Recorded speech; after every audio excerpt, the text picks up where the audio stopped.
Ladies and gentlemen, brothers and sisters, comrades and friends, for the second time, the Venezuelan opposition leader Maria Machado is officially doubling down and dedicating her Nobel Peace Prize to Donald Trump. This happened all the way back in October, I believe, where she did dedicate it to him originally. And Donald Trump was pissed at that. You know why he was pissed? He was pissed off because he felt that he should have won the prize himself. So even though she dedicated to it, he was mad at her for not rejecting the prize altogether and giving it to him. Right? So that's the way that this man thinks here. And now that Venezuela was actually taken over by the United States, she's basically sort of trying to kowtow down to Trump and basically saying, look, I dedicate this prize to you. You are the man who deserves this prize, not me. And essentially now we have a situation where there's this obviously little power vacuum there, and maybe she could be, if she gets the right backing, she could potentially be in charge of Venezuela.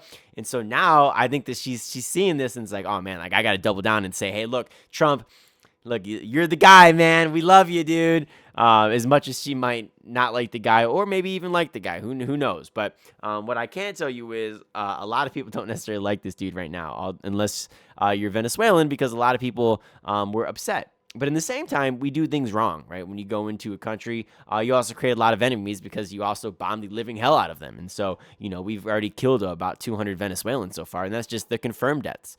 So that's actually insane right now. It's not like we just went in, kidnapped Maduro and his wife, and then left. We bombed hundreds of people as well as kidnapped Maduro. So things are very, very bad here. But she did dedicate her prize to him beforehand, and now she's rededicating it here. So we're gonna watch the little video, and then we can talk about it. Let me be very clear. As soon as I learned that we had been awarded the Nobel Peace Prize, I dedicated it to President Trump because I believed at that point that he deserved it. And a lot of people, most people said it was impossible to achieve what he has just done on Saturday, January 3rd. So if I believed he deserved it on October, imagine now. I think he has proven to the world what he means. I mean, January 3rd will go down in history as the day justice defeated a tyranny. It's a milestone, and it's not only huge for the Venezuelan people and our future. I think it's a huge step for humanity, for freedom and human dignity. So, in the past year, she's obviously expressed sentiments towards Trump in the sense that she thinks he's a relatively okay leader, relatively good leader, nothing, too crazy against him. And obviously, if she dedicated her prize to him all the way back in October, it's like, there's something to be said about that, right? Because if she didn't like the guy, she certainly wouldn't dedicate the Nobel Peace Prize to him.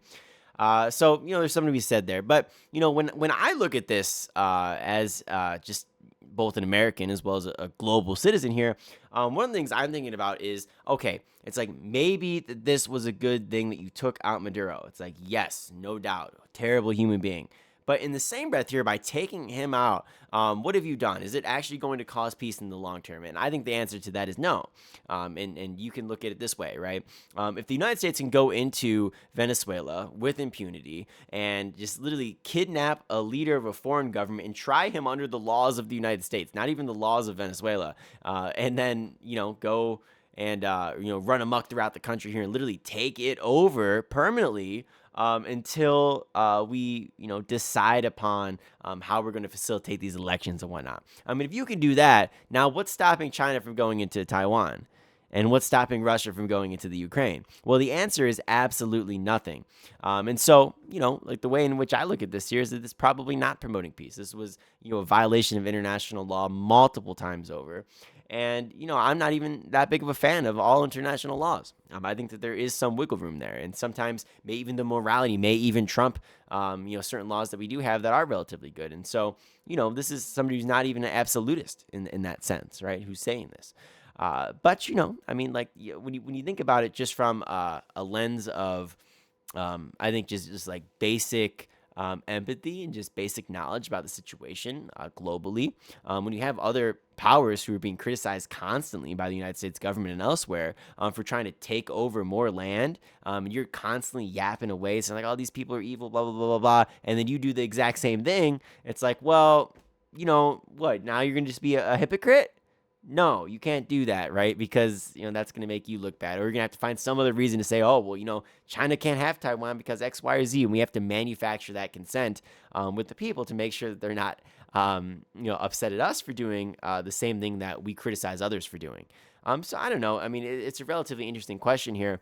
But when you think of like the terms of like international law, I mean, this stuff is just nuts, man. I mean, there would have been a process to get Maduro out if you would have actually wanted him out.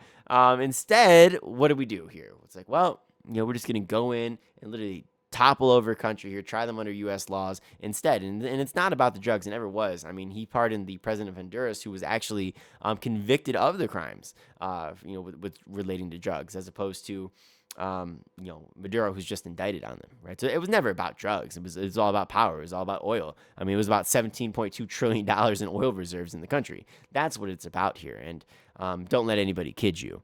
And so I don't know. I mean, it's a relatively interesting topic here, and I think there's obviously room for debate and room to go back and forth here. It's like obviously like this dude, horrible human being. Don't get me wrong. But the idea that the United States should have murdered 200 people when they went to that country outside of just Maduro.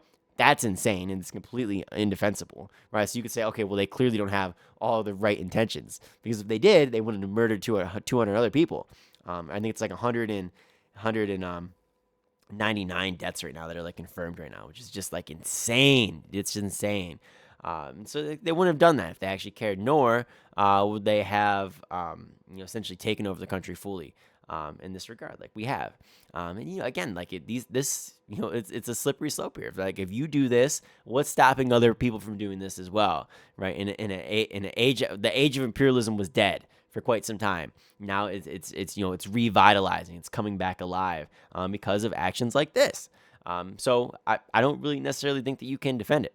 Because one of the things you would say is, okay, well, can we at least make it a territory? It's like, no, you can't even make it a territory. You can't even make it a state, because if you did that, now you're opening up a can of worms here. And it's funny, too, that a lot of the countries that have just been licking their lips at other territories are all condemning this action, too. Probably because they know that they probably couldn't get away with it, whereas we can. And so they're going to condemn us, try to get some, again, manufacture that consent, say we are actually the good guys in this, right? China's actually the good guy. Russia's actually the good guy, and not the United States. And that's what they'll say. And so, look, in the United States is obviously clearly not innocent, but, compared to them, it's like, yeah, do you want to live in China or do you want to live in the United States?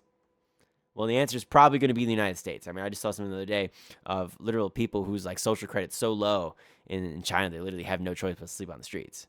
I mean, it's insanity, right? But then there's pluses and minuses. There's some aspects of Chinese society which are amazing and just absolutely dwarf the United States. They're just so much better than us at certain things. And vice versa, right? We're better than China at a lot of things too. So it goes back and forth here, but it's certainly an interesting conversation to be had, right? Because if does everything? Do we want to apply the same standards to everybody, or do we not? All right, you got to make up your mind. But, guys, with that said, that's going to be the video here for today. So if you did enjoy, hit that like button. Thank you so much for 400 subscribers. Try to get us to 500, 100 more subscribers. And we'll talk to you later, ladies and gentlemen. Have a wonderful day.